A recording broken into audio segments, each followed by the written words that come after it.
bila kita nak buat editing, dia ada satu yang kita panggil sebagai offline editing dan juga online editing. Apa beza dia? Ada sesiapa tahu? Offline editing adalah, contoh, video tu 60 saat. Bila kita duduk cakap tu, dia ada gap, ada silent, ada apa ke untuk kita buang. So ini nama dia cut and, tak tahu apa kita nak panggil, cut dan trim lah. Okay.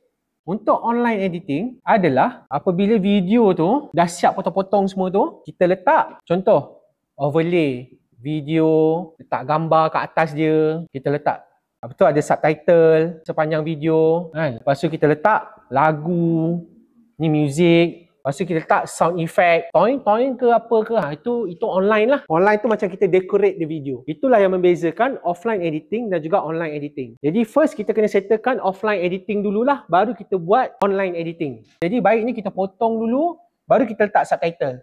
Itu step dia.